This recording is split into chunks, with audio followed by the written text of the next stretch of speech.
Hello everyone, I'm the Irritator, or you can call me Jamie, and today I'll be reviewing the beasts of the Mesozoic Tyrannosaur series 1/18 scale Gorgosaurus libratus. This figure looks amazing. So this is the reissue that came out a few months ago. I'm not sure if it's still available on the Creative Beast Studio website. You can feel free to check after the video if you want to buy this, but let's go look at the box first before we open it. So you see the figure in the box and its accessories, Tyrannosaur Series 1/18 scale, beautiful artwork on the package. One of my favorite things about these figures is the artwork on the package and the collector card. I forget who does the artwork for this box, but maybe it'll say on the card or something. Yeah, Gorgosaurus. This side of the box, see it says Gorgosaurus again. And here on the back, we have facts about the animal. Pause the video now if you want to read this. And it shows the other figures that are available. So yeah, let's crack this bad boy out of the box. Before we get to the figure itself, let's look at the card and assembly instructions. So you can see this is the card here, same artwork as the front of the box.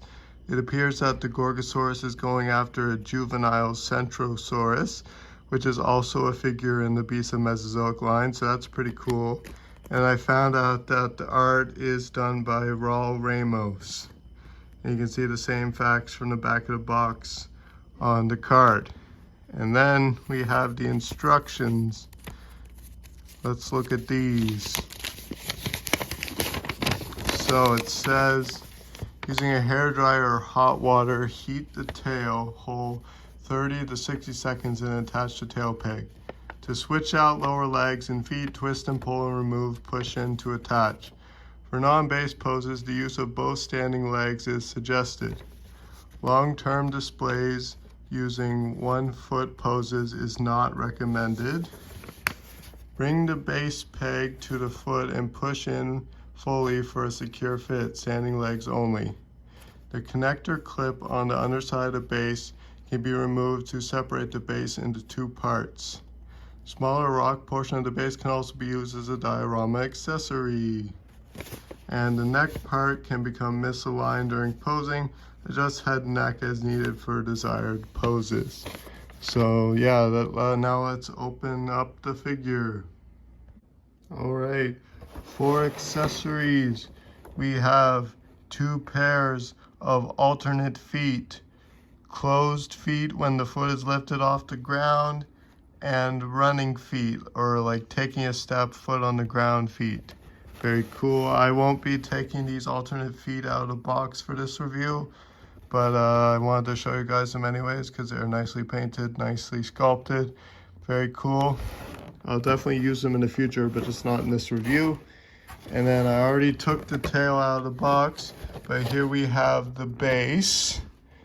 Very, very nice. And we got the articulated legs, which have more posability than the legs that are on it right now. So now let's move on to the figure itself. All right, here's the Gorgosaurus itself. So you can see the color scheme is based off of some kind of blue lizard. I forget exactly what it's called. Feel free to search it up after the video if you want to know what animal this color scheme was based off of, but it reminds me of the Gorgosaurus from the 2013 Walking with Dinosaurs movie, so that's pretty cool.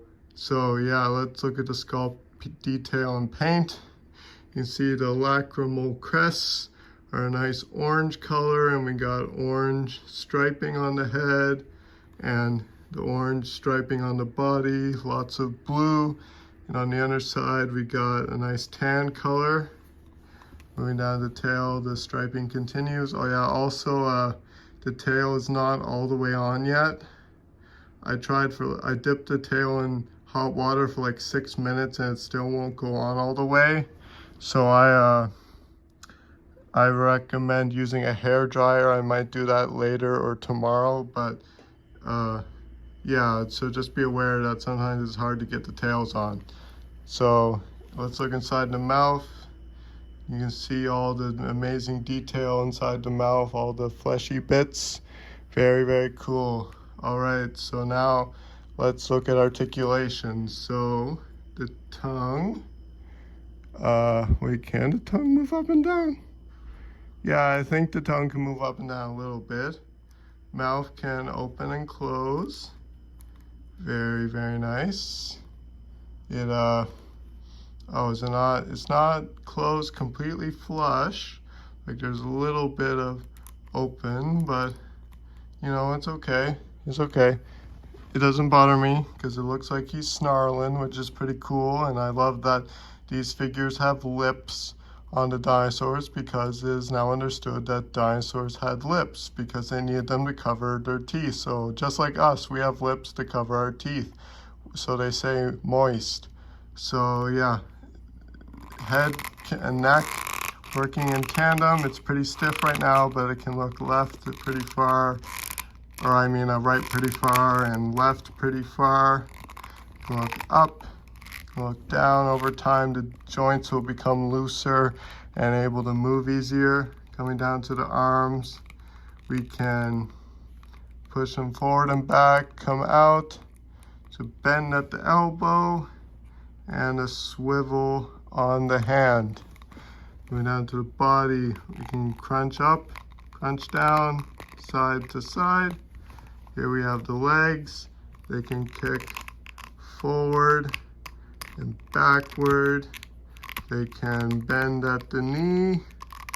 The articulated legs have more articulation, but I'm not putting them on for this review. But on those, the feet will be able to swivel. And then moving down to the tail, I'm kind of scared to move it because it might pop off, but you can see I won't touch that part, but that can move. And then all the way down, the rest of the tail is ball joints. And then here, it is a bendy wire. So yeah, kind of stiff right now, but the articulation is amazing. Now let's go on to size comparisons. So here is the size comparison with fellow dinosaurs that lived in the same place and time as Gorgosaurus. In the dinosaur park formation, we have the beast of Mesozoic old buck Styracosaurus, beast of the Mesozoic Centrosaurus, and two of the 1/18th scale Dromaeosaurus. So yeah, this Gorgosaurus figure is amazing. Let me know what you guys think about it in the comments below. Thank you for watching. See you in the next video. Bye.